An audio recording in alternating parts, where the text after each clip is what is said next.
Nós vamos falar agora menos do tema da geopolítica e mais do tema com ele, que é um especialista na questão militar, que é exatamente, né, conversamos com o Maringoni, olhando geopoliticamente para a guerra, e agora vamos olhar militarmente com ele, Ali Ramos, camarada lá do portal do canal Vento Leste. Chega ali, tudo bem? Bom dia, é um prazer estar aqui mais uma vez, agradeço pelo convite e pela confiança, né? Lembro aqui para o nosso público, né, que assim que acabou a Guerra dos 12 Dias, eu falei, olha, já essa guerra volta, porque a estratégia é de desgaste, da mesma forma que foi usado ali com o Iraque de Saddam Hussein, essa guerra vai ficar sendo requentada aí até que o regime caia, né? Então, coloquem mais essa aí na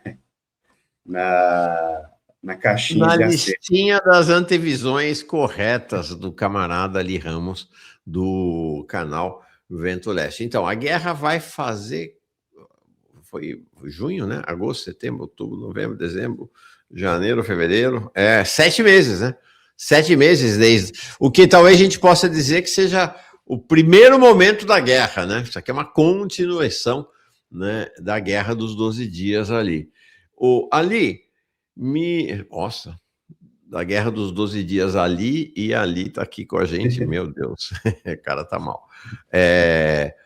Ali Ramos, você que é um especialista na questão militar, queria uma análise tua para este primeiro momento da confrontação com a agressão dos Estados Unidos e Israel e a resposta do Irã. Sim. Se puder colocar os slides aí, que aí a gente traz uma visão mais holística, né? Mas, e assim, não foi só um F-15, né, que caiu hoje no Kuwait, porque isso não está no slide, né? Então, deixa eu falar aqui anteriormente. Foram pelo menos 2, tá? Segundo o Ministério da Defesa do Kuwait aí. E drones, pessoal, são imensuráveis, tá? Drones MK9, drones Harop, drones Hermes israelenses, aí eu já perdi a conta, né, de quantos foram abatidos. Mas, enfim, isso em 2, 3 dias de guerra. Então... o que é sem precedentes, né? Sem precedentes, e essa quantidade de ataques também, né, é sem precedentes, né? Alargar o fronte desse... digamos assim que o Oriente Médio nunca viu uma guerra nessa escala aí, né? Desde... nenhuma das guerras, né? Nem a guerra do Iraque, todas as guerras ficaram contidas. O que está acontecendo já é algo sem precedentes no Oriente Médio. Sim, porque as bases americanas na região nunca foram atacadas. Né? Nem o Saddam Hussein, nem durante a guerra Irã-Iraque, nem em nenhum outro momento o exército teve aí, né, a capilaridade para atacar todas as bases americanas na região da forma como está sendo feito. Uhum. Perfeito. Aqui quem vai te saudando é a Elizabeth Belísio. Assalamu alaikum. Conta tudo ali. Aí vai contar. Obrigado. Agora sim, os slides. Nossa, né, beleza. Vamos lá. Isso aqui é um levantamento dos alvos iranianos no primeiro dia. Tá, pessoal? Foram 20 alvos, tá? Mas esses alvos foram atingidos mais de uma vez. Mas a logística americana na região e guerra é mais tática que logística, tá, pessoal? Está sendo totalmente desgastada e a estratégia de médio e longo prazo parece ser essa, né? Por quê? E todos esses porta-aviões que estão estacionados na região, fragatas, corvetas, destroyers, os caças, né? Todos eles dependem do mega aparato de centros de comando, radares, levantamentos de inteligência de sinais, etc. Quando você desgasta isso, né, você tira a capilaridade, a profundidade de atuação, e aí você faz com que surjam erros operacionais. Né? Tanto é que só começamos a ter caças sendo abatidos ontem, né?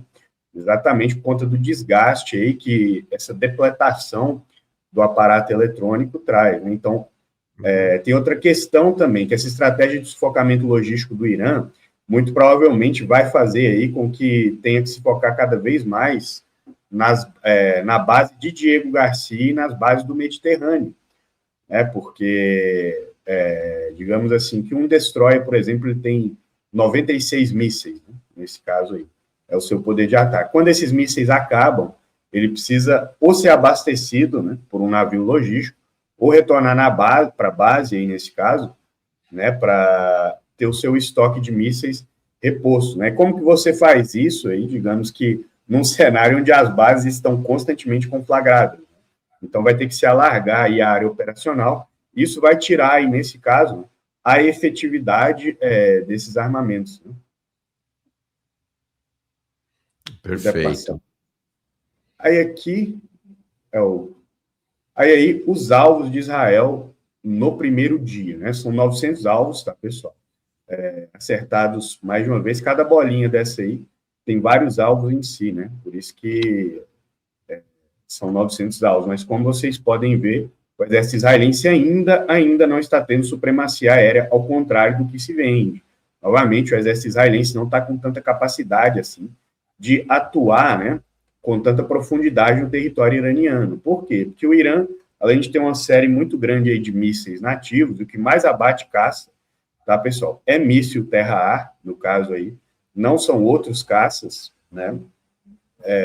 O Irã tem lá suas próprias famílias de mísseis nativas, né? Recebeu os mísseis HQ-9B chineses, e além disso, os S-300 que alegadamente haviam sido destruídos reapareceram aí ao redor de Teherã e Isfahan, né? Então, hoje em dia, nessa nova fase da guerra também, nos grandes portais aí já estão falando que o Irã está totalmente sem capacidade de combate, etc. Estavam falando no primeiro dia, mas vamos esperar aqui para ver que não é o caso. Entendi. Vamos em frente. Vamos em frente. Aí aqui o primeiro ponto crítico, né? Soldados americanos abatidos. Alegadamente são 8 baixas, tá, pessoal? 3 mortes e 5 feridos, mas a questão é que, historicamente, né, nenhum presidente americano tem capacidade, né, de aguentar caixões voltando para casa, neste caso aí, né? O que isso significa? Significa que se essa guerra transcorrer por meses, tá, ou anos, né, até o cenário que é possível, né, vai ficar muito difícil para o Trump justificar, e ele vai cada vez mais se erodir, né? E assim, pessoal, qualquer idiota começa uma guerra, tá? Agora, para acabar com ela, tem que ser estadista. E vai ficar muito difícil vender uma vitória nesse cenário aí. Eu também não acredito que são só 3 mortos, tá, pessoal? Na dimensão aí de ataques que nós vimos, né, a quantidade de alvos atingidos, só a informação aqui, pessoal, é que eu coloquei 20 alvos atingidos ali pelo Irã, mas a maioria foi atingido mais de uma vez, né? Já no cruzamento de informação ali dos alvos israelenses, basicamente saiu 900, porque os alvos foram o mesmo alvo contabilizado mais de uma vez também, entendeu? Então, não se espeziem com isso aí, né? Foi só um problema aqui no cruzamento de informações ali na hora da IA fazer a arte, né? Mas, de qualquer modo, está mais ou menos pau a pau, né? Digamos assim, perfeito, que os ataques aí. E como o Irã é 70 vezes maior que Israel, fica muito mais difícil para Israel absorver o dano, né? Nesse caso aí. De qualquer modo, esse aqui é o ponto fraco dos Estados Unidos. Você não precisa destruir os Estados Unidos numa guerra, pessoal. Vocês têm que fazer os Estados Unidos sangrar, né? E acredito que a estratégia é exatamente essa. Olha,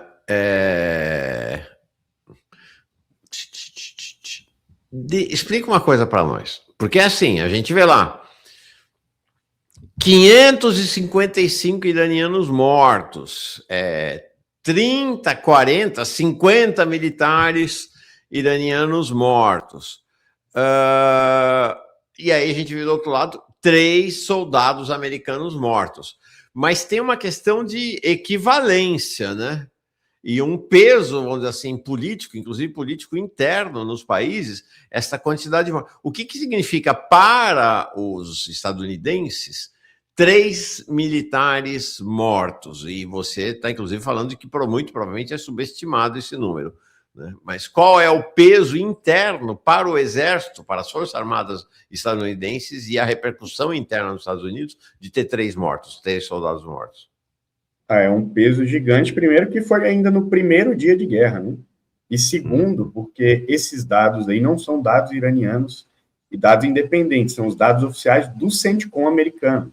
E todo o Ministério da Defesa mente, né, na época de guerra sobre as suas baixas, né, o que indica que essas baixas aí são muito maiores, e o que o nosso público tem que pensar é o seguinte: se essa guerra se arrastar por meses, né, o Trump vai ter caixa e vai ter apoio político para aguentar, né, digamos assim, que 5, 6, 8, 9, 10 baixas por dia, né, e conforme a guerra transcorrer, como eu falei aqui, conforme os sistemas foram sendo depletados, né, conforme a curva de aprendizado dos militares e oficiais iranianos foi entrando em jogo, etc., as baixas tendem a aumentar, assim como foi ali na guerra em Gaza, né? Então, assim, e sim, o impacto é muito maior, né, para os Estados Unidos da América do que para o Irã, primeiro porque a sociedade iraniana ela está em guerra desde o advento da Revolução Islâmica. Já se inaugura ali uma guerra, né, a guerra Irã-Iraque, logo depois da Revolução Islâmica do Irã, e logo depois vem guerras atrás de guerras. Então, não, nesse caso aí, digamos assim, que o impacto é muito maior nos Estados Unidos. Né? Sim. Não, mas assim, novamente... o clássico nos Estados Unidos do impacto sobre a opinião pública a cena é o caixão chegando nos Estados Unidos, né? Isso tem cada caixão que chega lá é um impacto absurdo, né? Não, sim, também porque essa guerra não faz sentido, né, do ponto de vista estratégico, para o contribuinte americano, entendeu? Para eles é mais uma forever war e, assim, sem justificativa estratégica. Né? É um erro gigantesco isso, porque como os Estados Unidos simplesmente não tem como vencer a China, que são o rival imediato, né, o rival verdadeiro, sem, nesse caso aí, cooptar o Irã e a Rússia. Né? Ou seja, Israel tem um poder tão grande dentro dos Estados Unidos da América que faz com que o país atue contra o próprio interesse nacional, né? Digamos assim, em detrimento de apoiar o seu porta-aviões no Oriente Médio. Sim, perfeito. Vamos lá, próxima tela. Mas frisando também, pessoal, que eu não acredito nesses dados aí de só 8 baixas no primeiro dia.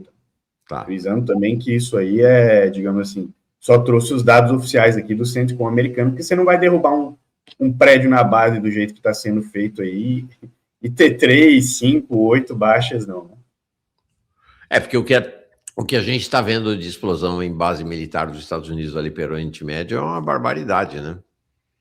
Sem precedentes, sem precedentes. Inclusive, imaginei que as bases estariam mais bem guarnecidas, mas está parecendo que os interceptadores, né, nesse caso aí, já não estão lá já não estão muito altos, né, nos estoques, e além disso, também a aparência que dá é que os Estados Unidos estão priorizando Israel, né, nesse caso aí, a Jordânia e todas as outras bases estão simplesmente abertas. Né?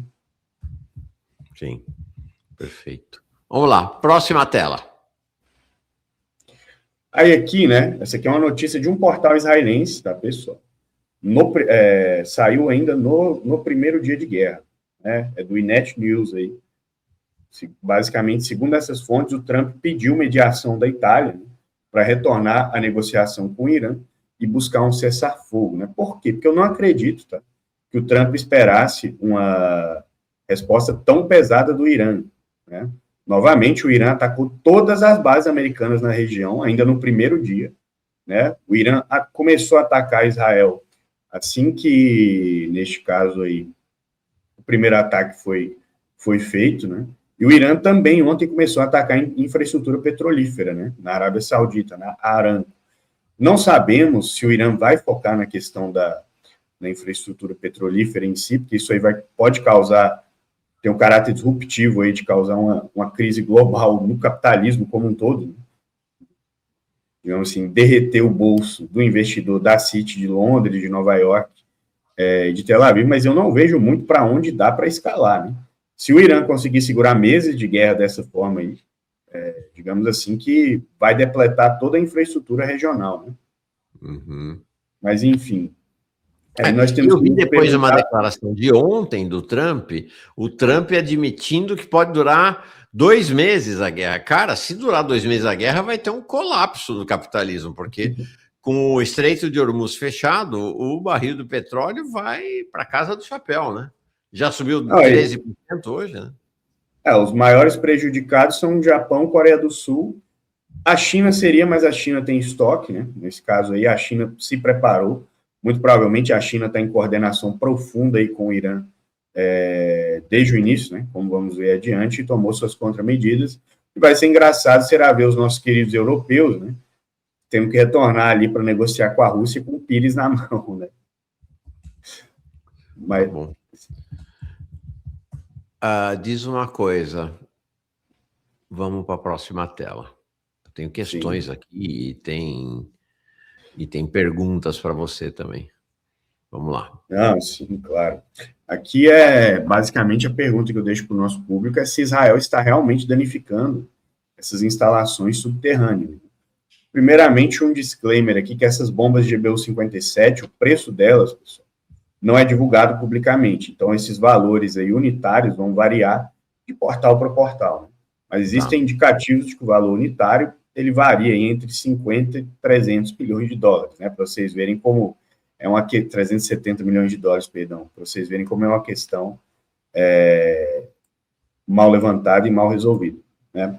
Ela tem capacidade de penetração de 60 metros de profundidade, mas já falei aqui das outras vezes que as instalações iranianas estão a mais de 100 metros de profundidade. E existe um espaçamento logístico aí que faz com que haja falta de profundidade industrial nos Estados Unidos. Na época do Reagan e do senhor Bill Clinton, os Estados Unidos decidiram, né, levar suas fábricas aí da indústria de defesa para o Sudeste Asiático, né, para a Ásia Menor, para as Américas, né, para a África, etc., e concentrar as patentes nos Estados Unidos da América. O que isso fez? Com que não se tenha, né, uma cadeia logística de produção de armamento centralizada, como a Rússia tem, como o Irã tem, como a Coreia do Norte tem, como a China tem. Né? Isso faz com que o processo de produção desse armamento seja muito mais moroso e seja, obviamente, muito mais difícil de chegar no fronte. Né? Já trouxe aqui a nossa outra fonte também, que segundo Mark Rutte, chefe da OTAN, o que a Rússia produz em 3 meses, né, de munição, a OTAN inteira produz em 1 ano, né, nesse caso aí. Então, vai ficar muito difícil, nesse caso aí, produzir essas bombas em larga escala, e você não amplia, assim, também sua logística de produção de bombas do dia para a noite, tá, pessoal? Porque a fábrica tem que ser adaptada, né, os insumos são difíceis de lidar, os técnicos precisam ser preparados, etc., e fica muito difícil, obviamente, você fazer isso chegar no front quando você tem um componente nos Estados Unidos, um componente na Malásia, um na Indonésia, né? Outro passando pela China, e por aí vai, né? Perfeito. Vamos lá. Próxima tela, senhor. Tá aqui. Aqui, previsões da própria Síria, tá, pessoal? Essa guerra. Os analistas da Síria, né? Ou da CIA, perdão, eles previam ali que o assassinato do Khamenei ele causaria o recrudescimento do regime, né? Nesse caso, a própria CIA acredita, né, que não vai ser o Bazar, a oposição iraniana, que vai tomar o poder após o assassinato do Khamenei, né? Que vai ser, nesse caso aí, exatamente a linha mais dura do regime. O fato do Ahmed Vahid ter chegado ao poder, né, ter sido nomeado comandante aí das Forças Armadas, já nos dá mais ou menos o tom aí de como vai ser, né? Porque o Vahid, pessoal, ele é sancionado pela ONU, basicamente, né, porque ele alegadamente participou daquele ataque na Argentina nos anos 90, e é uma figura conhecida também por ser linha dura contra Israel. Né? Então, daí já se tira, e o atual Ayatollah, né, o Xará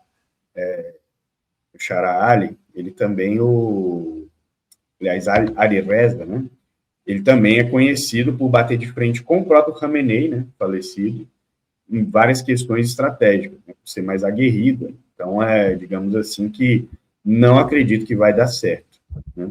O que pode ocorrer é um cisne negro de haver infiltração, né, na cadeia de comando iraniano, que não estamos sabendo, né? Apareceu uma Delcy Rodrigues aí no Irã, mas até o momento não existem indicativos disso. Então, fica na base aí do imponderável da guerra, né? E, nesse caso aqui, também, né, das possibilidades, né, estratégicas. Saquei. Vamos em frente. Agora vamos lá, né? Agora aqui entrando no caráter operacional, né? Mais aberto, né?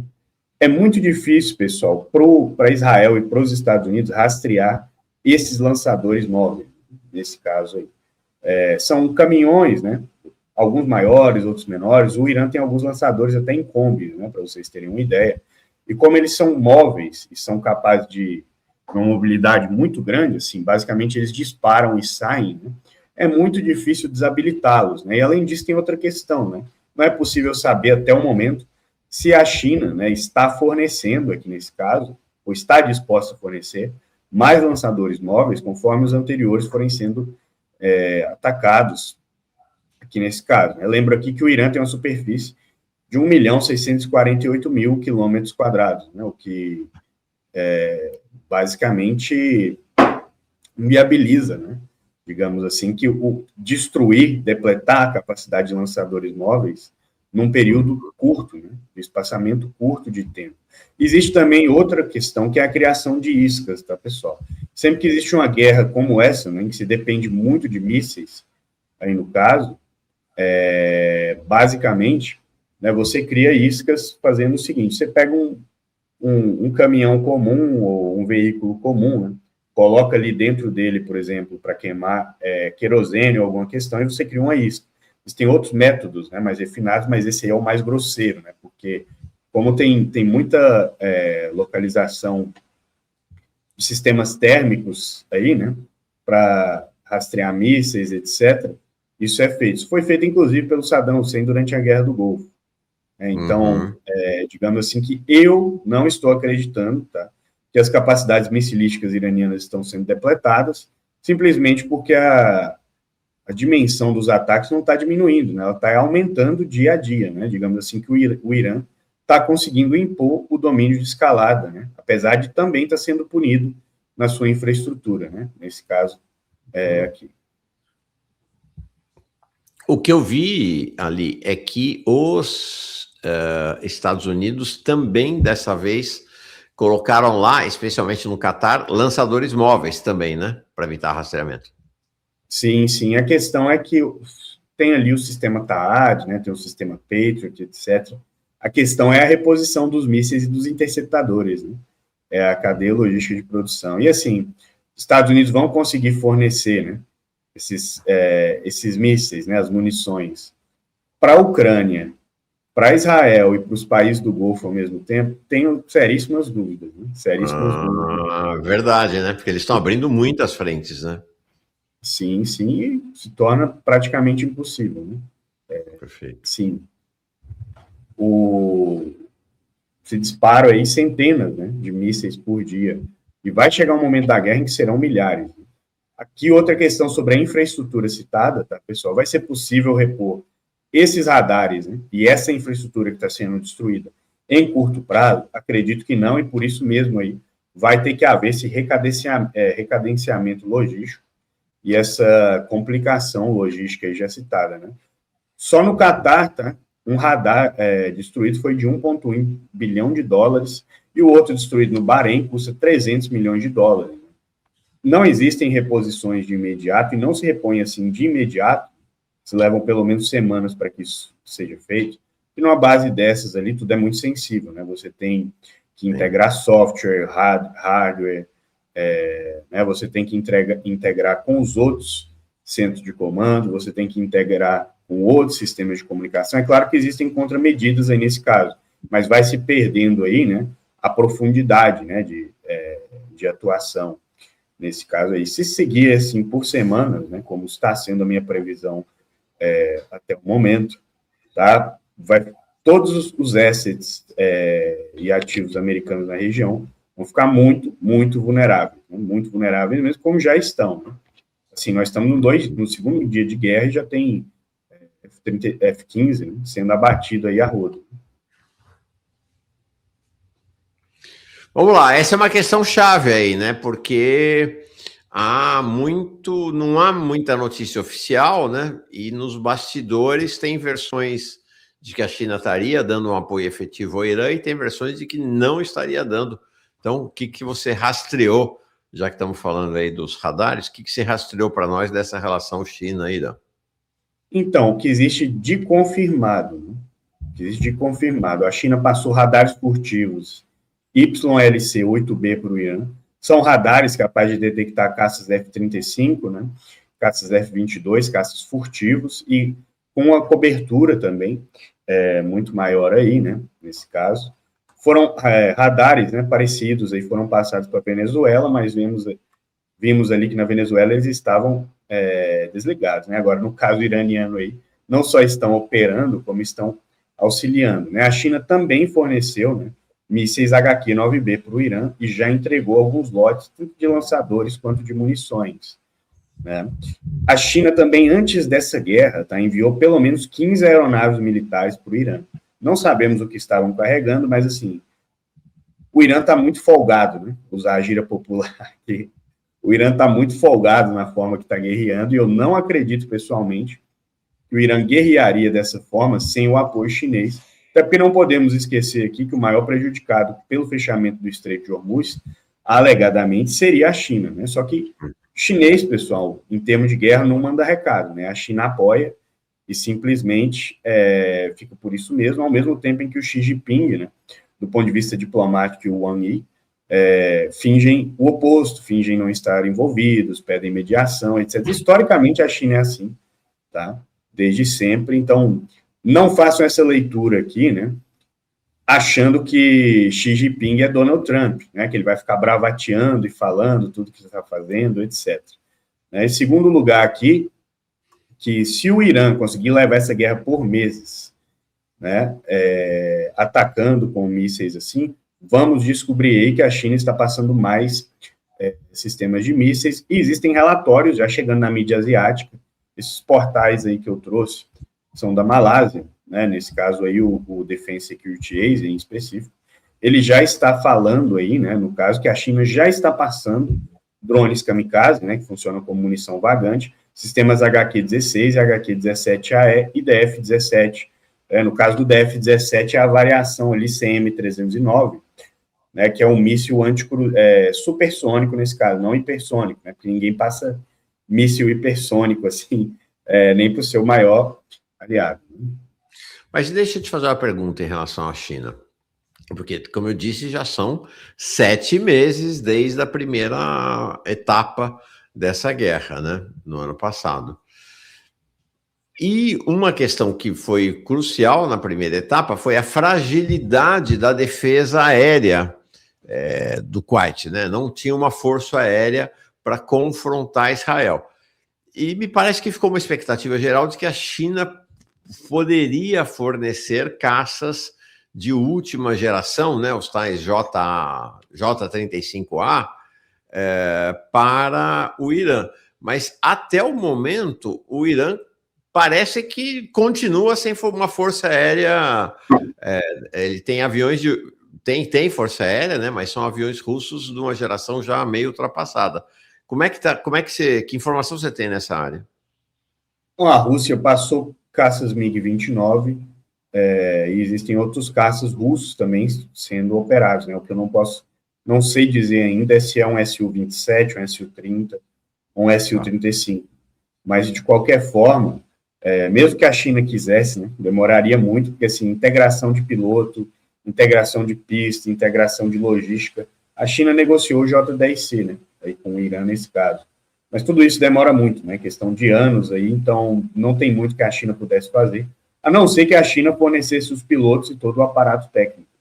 Mas não vejo nem necessidade da China se expor dessa forma, porque os mísseis e os drones, né, trouxeram aí um caráter assimétrico muito grande para a guerra, né, dessa forma aí. Mas isso provavelmente já foi vendido, né, mas vamos ver a integração nos próximos anos. Esse MiG que você fez referência, e eu vi em outros lugares também, né, esse MiG-29, né, voando, ele é desta geração já dos caças furtivos ou não, uma geração anterior? Ele é de geração 4.5, né? Ele é adaptado, que nem o Gripen brasileiro. Né? Tá. Ele pode operar em furtividade, nesse caso, mas mesmo assim a furtividade dele não é semelhante à do F-35 ou do F-22. Tá. Que aí tanto Estados Unidos quanto Israel tem, né? O F-35 e o F-22, né? Ah, sim, mas eu sou extremamente cético em relação a esses caças aí, porque, digamos assim, o F-22 e o F-35, por exemplo, no papel eles são muito bonitos, né? Mas eles precisam de uma pista ali, de questões todas adaptadas. Eles se atacam a base, desfaz a pista e acabou. Sim. Acabou o caça, né? De última geração. Os primeiros lotes desse F-35, mal, eles precisavam de 10 horas de reparo para cada hora de voo, né? Então, assim, muito... E avião invisível é só adaptar o radar ali, né? Para ele ser detectado. Para ele ficar visível para o radar. Nesse caso aí, né? O general Dan Kane alertou o Trump, tá, pessoal? Que a guerra não seria de dias, né? Mas de meses. E nesse caso aí foi sumariamente ignorado, né? Inclusive, essa semana ocorreu ali o mesmo que ocorreu durante a Guerra dos 12 Dias, né? Que a Tulsi Gabbard falou que o Irã não estava desenvolvendo armas nucleares e os Estados, e o Trump veio logo depois e desmentiu ela, né? Agora aconteceu o mesmo aqui com o general Dan Kane. Ele falou que a guerra seria talvez de meses ou de anos, né? E o Trump falou que ele estava mentindo, né? Acredito que o Mossad, tá, forneceu inteligência viciada para o Trump. Não sou lá dos mais simpatizantes do Trump, mas não acredito que ele ia entrar num atoleiro desse assim às cegas, né? E lembro aqui que isso veio logo depois da visita, né, desse caso aqui do senhor Benjamin Netanyahu, né, o Pentágono, o presidente que mais visitou os Estados Unidos da América, o presidente israelense que mais visitou os Estados Unidos da América, né? Já são 7 visitas aí, desde que o Trump chegou ao poder. É uma guerra de atrito imprevisível, tá, pessoal? E o cálculo aqui é bem simples, tá? Quem esgotar as munições inimigas primeiro vai vencer, nesse caso aí, pelo que estamos vendo. Então, vamos esperar aqui uns 5, 6 dias, né, para ver como a coisa se comporta aí. Esses primeiros meses vão ser cruciais, tá? Primeiras semanas, perdão. Mas o prospecto não é bom para os Estados Unidos da América, ao meu ver. Agora, isso que você falou é importante, né? Está muito prematuro para ter juízos mais definitivos em relação à guerra, né? Sim, o que podemos dizer aqui é que o Irã passou por mudanças doutrinárias, né? Que o Irã, digamos assim, está sendo muito mais agressivo do que foi, né, anteriormente, que não acredito que os Estados Unidos tenham se preparado para uma guerra dessa forma, pela forma como eu estou vendo aí, né? Digamos assim, que as bases americanas estão sendo atacadas impunemente, né? Diariamente, coisa de mais de 10 vezes ao dia cada base. Então, vamos esperar para ver, né? O grande X da questão aqui é se o Irã vai ter café no bule, vai conseguir segurar, né? Levar esse atrito por semanas e meses aí, mas caso seja o caso, não tem muito, caso seja o caso, né? Muito, muito boa esse termo. Sim. Ali, não tem... uma questão, então, e aí eu faço essa pergunta e depois vou passar para as perguntas da nossa comunidade aqui, tem várias perguntas para você.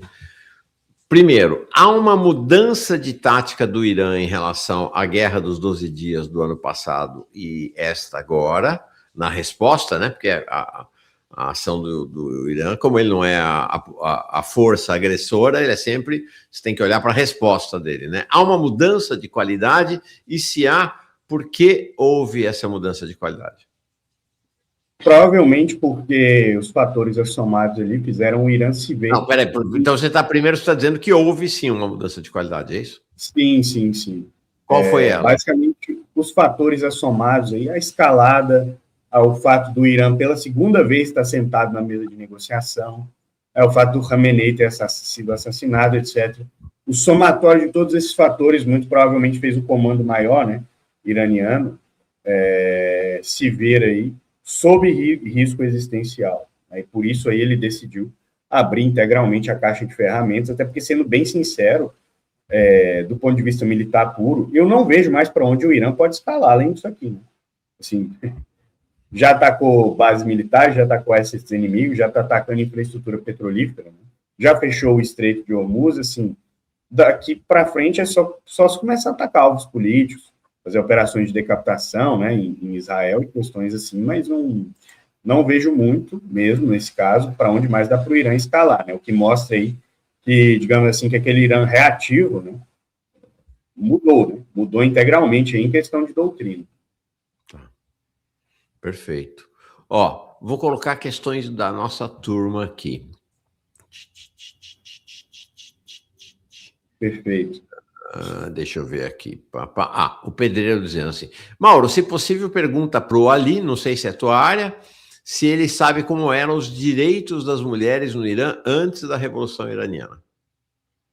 Isso é, assim, é meio complicado estabelecer, porque a nossa ideia ocidental de direitos aqui, ela não vai casar muito bem, né? Não podemos ser orientalistas aqui, mas, por exemplo, Shahrzad Pahlavi, né, ele estabeleceu ali o Kashf Hijab, salvo engano era esse o nome, onde as mulheres iranianas eram perseguidas e presas, e algumas torturadas, simplesmente por usar o véu, né? Dentre outras questões. Então, assim, a mulher ser obrigada a usar o véu hoje, na nossa visão ocidental, é tão superior a ela ser obrigada a não usar o véu no passado, entendeu? Eu não... Fazer essas análises é muito difícil, né? O que eu posso dizer é que essas guerras, e o fato do regime iraniano ficar isolado da forma como está sendo, sempre contribui para que a mulher tenha mais os seus direitos, digamos assim, não recortados, mas para que a sociedade iraniana não siga ali seu caminho a fluxo natural, que é o de se inserir, né, na comunidade global, aí nesse caso, de se tornar mais cosmopolita, naturalmente, que é o que acontece com países conforme eles têm inserção comercial no mundo, né? E digamos assim que as linhas mais duras do regime seguem fortalecidas nesse caso aí. Agora, a mulher iraniana também tinha lá direitos tolhidos, né? No Irã do Shahrzad Pahlavi, etc. Só era de uma forma diferente, por um aspecto diferente. Perfeito. Ó, notícia aqui, breaking news, e aí já encaixa uma pergunta para você. Onde está aqui? Ministro dos Negócios Estrangeiros francês acaba de dar uma entrevista lá na França. Deixa eu botar na tela. Está aqui. Ele acaba de dar uma entrevista na França. Olha, é um negócio assim, chega a ser nonsense, né? No qual ele diz o seguinte, que a França está pronta para entrar na guerra no Oriente Médio ao lado dos países amigos que foram deliberadamente alvos do Irã e arrastados para uma guerra que não escolheram. O Irã é atacado e aí ele vai dizer que são os países... Ele está falando dos países árabes, né? Que estão sendo alvo da retaliação, mas não são os países, né? Quem está sendo alvo da retaliação são as bases americanas. Mas isso aqui é uma mudança importante, né? Se a Europa começar a entrar na guerra para valer, começa a ficar com cara da guerra contra o Iraque, né?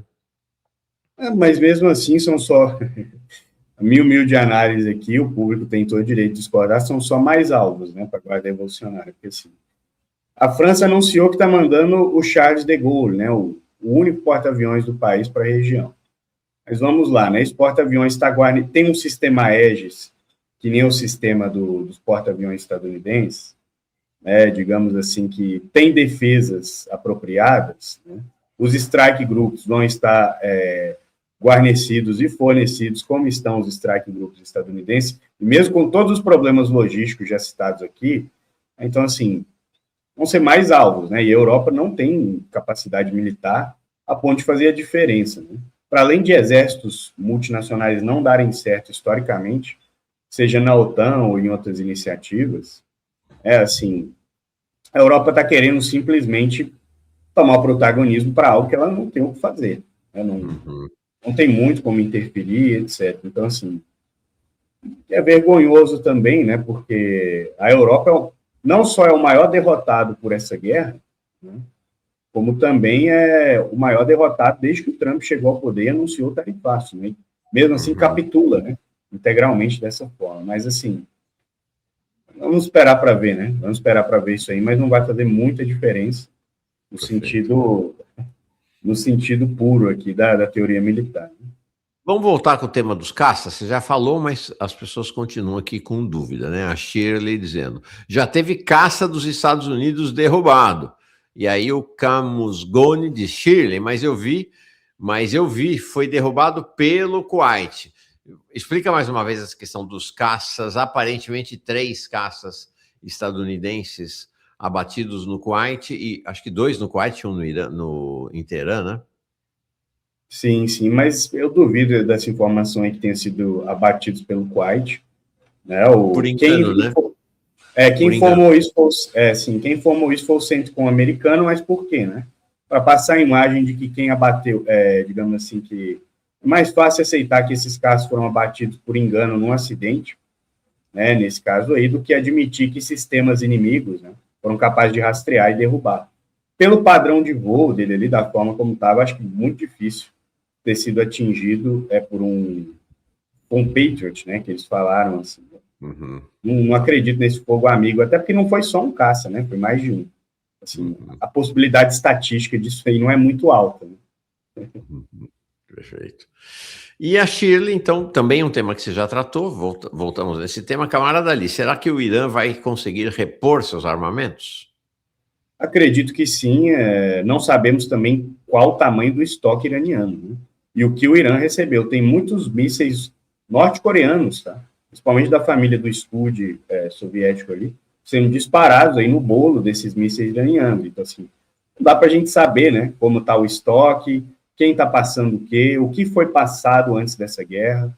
E como citado aqui, foram 15 viagens da China aí, nos últimos 3 meses, né, de aeronaves militares chinesas para dentro do Irã, pesadas, né, carregando sabe-se lá o quê, né? Então, assim, vamos esperar aí para ver, mas eu acredito que vai ter condição, sim, porque não está sozinho, porque está meio claro para mim, né, que a China meio que decidiu, né, apoiar, porque se a China não apoiar, a China é a próxima, tá, pessoal? Se o Irã cair, já citei aqui da outra vez que eu vi, se o Irã cair, logo começam a chegar armas nas mãos dos uigures, né, via Quirguistão e Partido Islâmico do Turquestão Oriental. Logo o Talibã Uzbek ressurge ali no Uzbequistão e no Cazaquistão, causando problemas na Ásia Central como um todo.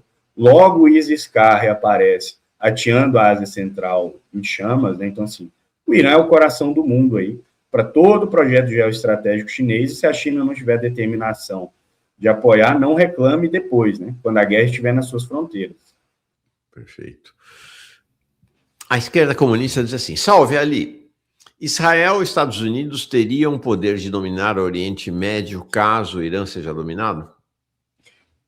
Mais ou menos, né? Mais ou menos, porque naturalmente surgem as rivalidades aí, porque ainda existem outras potências militares regionais para além do Irã, né? Se o Irã cair, digamos assim que Paquistão, Turquia e Argélia se tornam aí os alvos imediatos, né?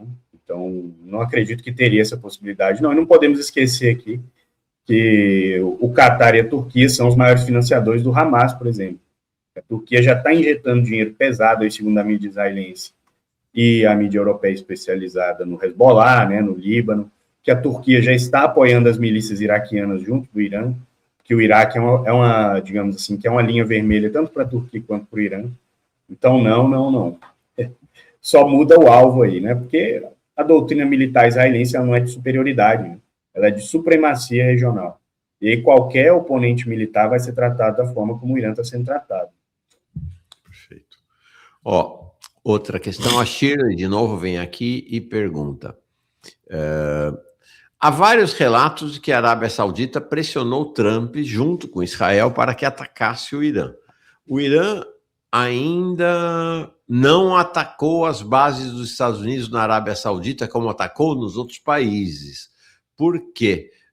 Mas atacou algo super importante, que são a refinaria da Saudi Aramco, né? Mas fala sobre a Arábia Saudita, o lugar da Arábia Saudita. Provavelmente é que as bases ali estão mais bem guarnecidas do que as outras, né? Você tem, como eu falei aqui, os Estados Unidos não têm profundidade industrial mais para produzir esse sistema de mísseis aí para guarnecer todo mundo. Então, eles estão fazendo um cálculo de padeiro ali, provavelmente, e decidindo aí que base eles vão apoiar mais que a outra, né? Em segundo lugar, também, porque acredito que existe algum nível de coordenação entre Irã e Arábia Saudita, né? Porque, digamos assim, que existe um alinhamento dos interesses iranianos e sauditas em várias regiões do globo aí, né? Existe um alinhamento ali no Sudão, os dois apoiam o exército sudanês juntos, né? Existe um alinhamento ali na Somália, né? Também pelo que se vê, existe um alinhamento na Líbia, né? Então, digamos assim, que nenhum dos dois ia queimar, né, essas divisas estratégicas aí, nos primeiros dias de guerra, sim, e queimar esses canais aí, por mais que do lado oposto. E não podemos esquecer também que são bases americanas na Arábia Saudita, né, que o exército saudita não está engajado nisso aí, nem vai se engajar, né, apesar de todas as colocações diplomáticas aí, né, do Conselho de Cooperação do Golfo. Sim. Só uma observação aqui sobre a questão do Irã e a China, né? O Maringoni mais cedo fez uma observação importante, né? Porque além da China em si mesma, o Irã é um país mega estratégico na Rota da Seda, né? Uma queda do Irã significa um abalo não pequeno no projeto da Rota da Seda da China. E aí, por que isso, né? A vantagem da China é na economia e na tecnologia, a desvantagem é militar. Mas se os Estados Unidos, com uma vitória militar, começam a causar prejuízos para a estratégia econômica da China, o jogo também vai complicando, né, Ali? Não, sim, com absoluta certeza. E também não sei se a China está em tanta desvantagem militar assim, não, sendo bem sincero. Em questão tecnológica, vão ter campos muito específicos, né, onde os Estados Unidos estão na frente, mas, sim, pelo que estamos vendo aí, né, de 2022 para cá, o que conta é ter complexo militar industrial forte, porque as guerras não são mais focadas em precisão, né, são focadas em saturação. Quem não tem capacidade de produzir mísseis, drones e artilharia em alta monta, né, mísseis de cruzeiro, não tem capacidade de sustentar a guerra de atrito. Então, não sei também se a China está em tanta desvantagem assim, não. Perfeito. Mas, além dessa questão geográfica, Mauro, só falar para o nosso público aqui que já existem, tá, ataques terroristas contra a infraestrutura chinesa no Paquistão, né? Principalmente ali na região do Baluquistão. E quem arma, historicamente, os baluques é o Mossad israelense. Inclusive, o Jundunlah, né, que era um grupo baluque, trocou o CNPJ aí, recentemente se tornou Jaish-ul-Adl, né, e realiza atentados tanto no Paquistão, quanto, neste caso, aí dentro do território iraniano. Então, se o Irã cair, a China pode deixar as barbas de molho, que vai se criar uma cabeça de ponte perfeita ali para desestabilizar a Ásia Central inteira. Perfeito. Mais questões para você aqui. Do Penetra do Uber, gostei do nome. Atacar o território americano seria estratégico? Até que seria, mas assim, eu não vejo o Irã tendo essa capacidade, né? Sendo mais sincero que eu posso, assim. Só, os Estados Unidos, eles têm uma condição ímpar. Eles têm vizinhos pacificados, né, por eles, e ao mesmo tempo estão distantes de todos os miolos geoestratégicos aí do mundo, né? De todas as zonas de gargalo e de disputa. Então, eles conseguem ficar afastados aí, né, digamos assim, das zonas quentes, né, de contato. Sim. Nessa linha do que a gente está falando aqui, o Alcindo Carmine Pacello diz: a Europa, diga-se a OTAN, vai dar conta de apoiar Ucrânia e Israel? Né? Não vai. Não vai. Se essa guerra seguir por meses e anos, o senhor Volodymyr Zelensky pode deixar sua barba de molho. Inclusive o John Bolton, né? Quem lembra, é aquele com bigode de foca, né? Muitíssimo beligerante, que chegou a visitar o Brasil aqui, certa feita, né? Durante o governo Bolsonaro, etc. Ele está criticando o Trump pela guerra no Irã. Por quê? Porque ele é bonzinho, que ele não gosta de guerras? Não, porque ele sabe exatamente que a Ucrânia vai ser muitíssimo prejudicada, né, se essa guerra se arrastar aí, né? Perfeito. Uma questão do Reinaldo, e aí eu já encaixo outra no mesmo assunto. Ele diz assim: ali, o próximo ataque do Irã seria atacar os navios de apoio logístico americano? Essa é uma questão dele. E a segunda que eu te trago é a questão dos porta-aviões, né? Que tem uma febre, né? Não, acertou o porta-avião, afundou o porta-avião, porta-avião, porta-avião. Qual é, de fato, a chance do Irã atingir ou afundar um porta-aviões dos Estados Unidos? E aí encaixa, então, porta-aviões e essa possibilidade de ataque aos navios, não porta-aviões, mas de apoio logístico americano. Olha, primeiro que já existem alegações de navios logísticos sendo atacados ontem e anteontem, mas aí nesse caso vamos ter que esperar aqui as confirmações, porque ainda não tem imagens, e guerra naval é complicado, né, porque, digamos assim, que ninguém filmou, né, caso tenha acontecido. Mas sim, tá, tem que atacar esses navios de apoio logístico, porque sem o apoio deles, né, digamos assim, que os navios têm que voltar para a base para reabastecer suas munições aí.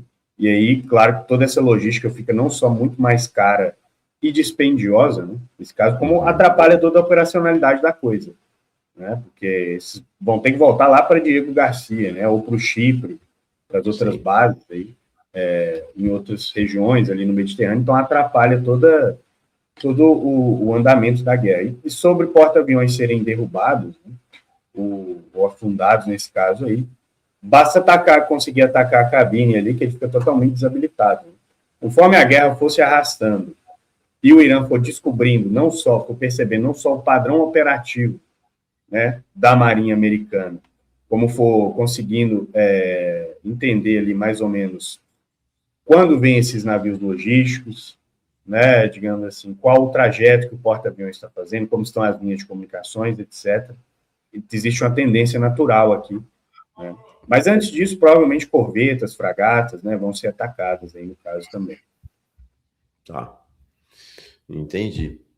Então, porque eu vi um analista militar dizendo o seguinte, ó, não tem essa não, não há nada que seja mais protegido do que um porta-aviões, não é? Não adianta o Irã lançar um míssil de lá para atingir um porta-avião, a coisa é bem mais complicada do que isso. É isso mesmo?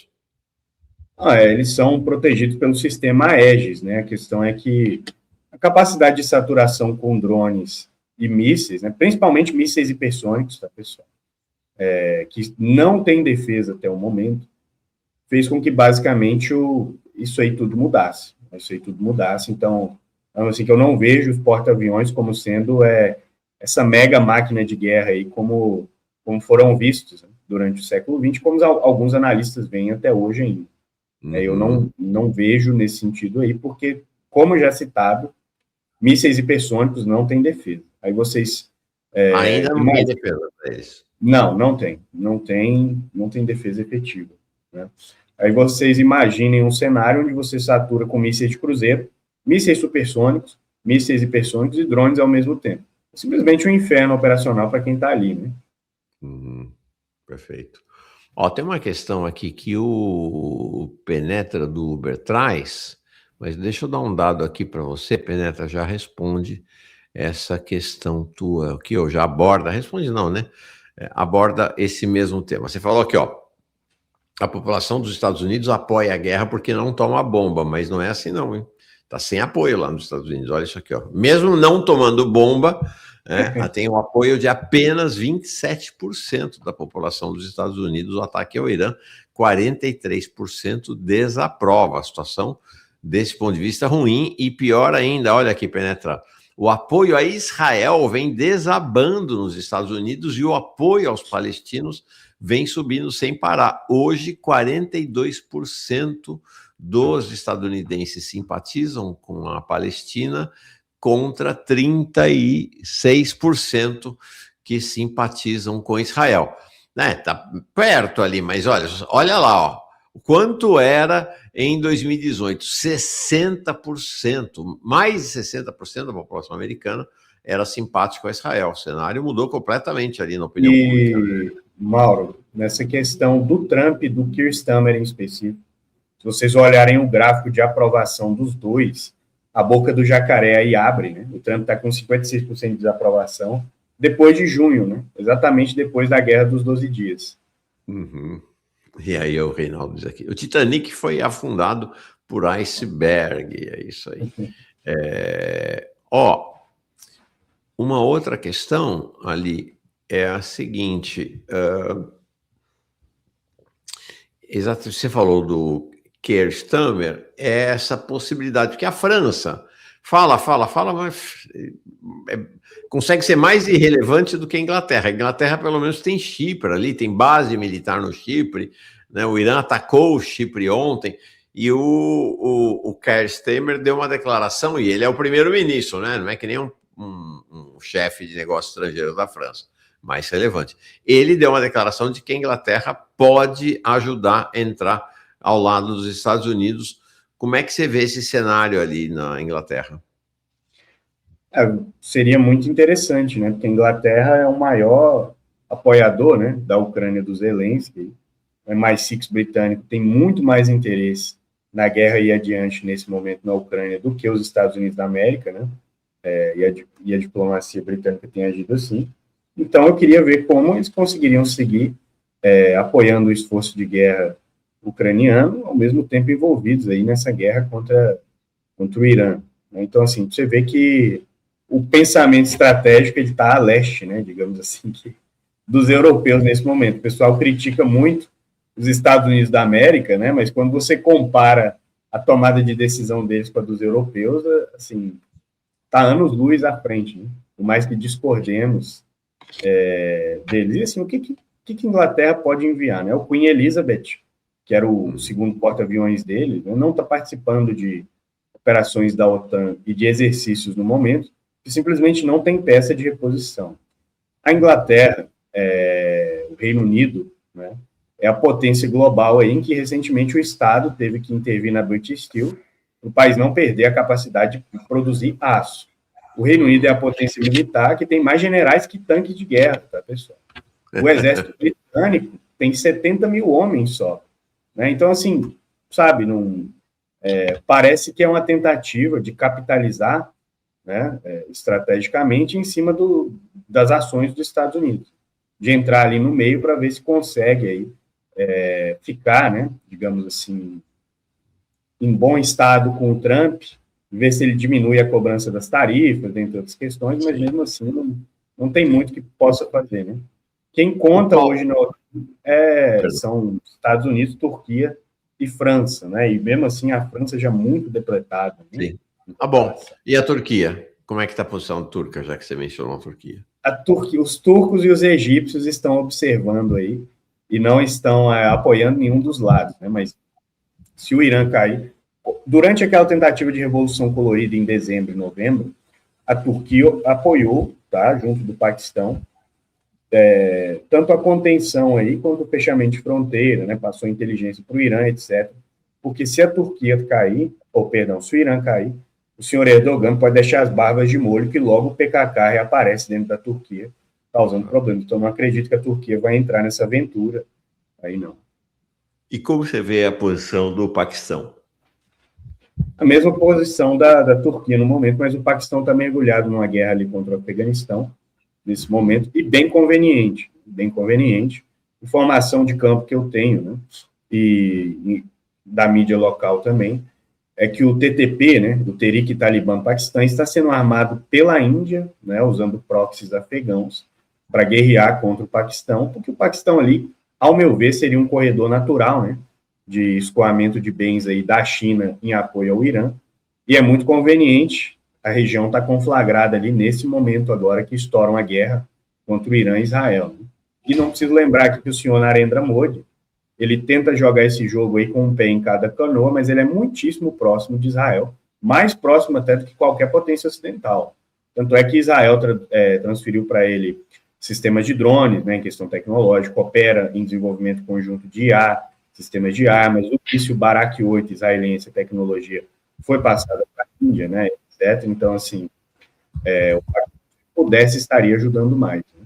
Mas está no meio de uma guerra aí, de uma guerra conveniente. Né? Uhum. Ainda uma questão que eu queria que você explicasse. Não, tem uma questão também, já que falamos de porta-aviões, porque está uma conversa aí já faz uns dias sobre o porta-aviões Gerald Ford, que é o maior porta-aviões dos Estados Unidos, de que estaria com entupimento no esgoto, tem umas histórias aí que eu não sei se são verdadeiras ou não, mas a pergunta dele é: onde está o porta-aviões Gerald Ford? Provavelmente ele está operando ali a partir do Índico, nesse caso aí. Ou estão os dois no Índico, ou tem um no Índico e um no Mediterrâneo, nesse momento. Existem dados, digamos assim, chegando nos dois sentidos aí, então não posso bater o martelo aqui, mas esse entupimento aí de esgoto foi real, tá? Ele entupiu o esgoto ali, provavelmente com um problema hidráulico generalizado aí, né, tem imagens e tudo. E assim, é até desanimador para mim, como sendo da área, né, sendo bem sincero, porque eu entendo o pessoal falando isso, porque esses canais aqui no Brasil, né, canal de molecada, como diz o meu amigo comandante Farinado, parece que esse pessoal só sabe decorar ficha técnica de equipamento, né? Não existe pensamento doutrinário, estratégico, nada. Aí fica essa questão com os F-35, os porta-aviões Gerald Ford, o porta-aviões Gerald Ford, etc. Tá, mas como é que esse porta-aviões vai operar sem linha de comunicação? Como é que esse porta-aviões vai operar aí com bases sendo atacadas impunemente o tempo inteiro?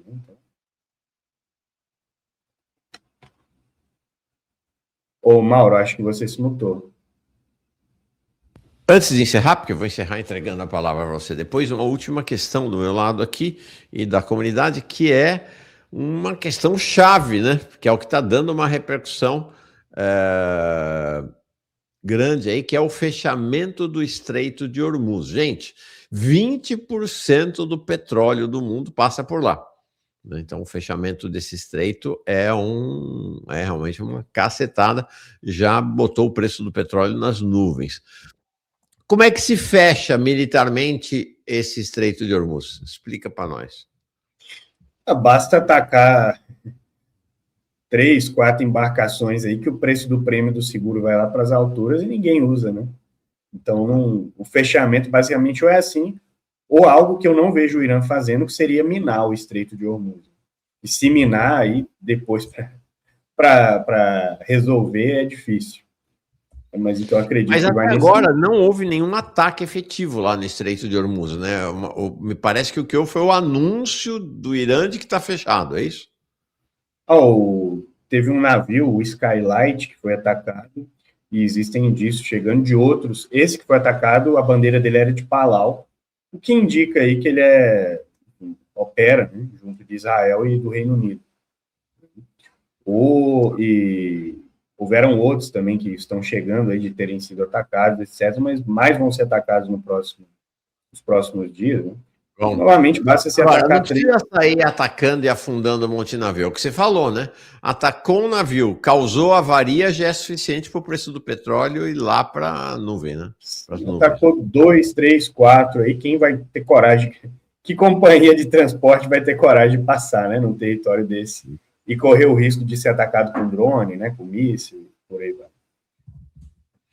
Então, tá. E deixa-me ver aqui uma outra questão, uma última questão. Eu acho que é isso, basicamente.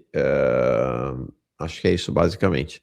Fala, camarada ali. Não, tá aqui uma questão, um salve. Os Houthis, cara, onde andam os Houthis? Eles estão quietinhos até agora, né? Mais ou menos. Esse ataque ocorreu na refinaria da Aramco ali, né? Existem fortes indícios de terem sido feitos pelos Houthis. Eles anunciaram também que vão retornar a atacar Israel. O Hezbollah entrou na guerra ontem.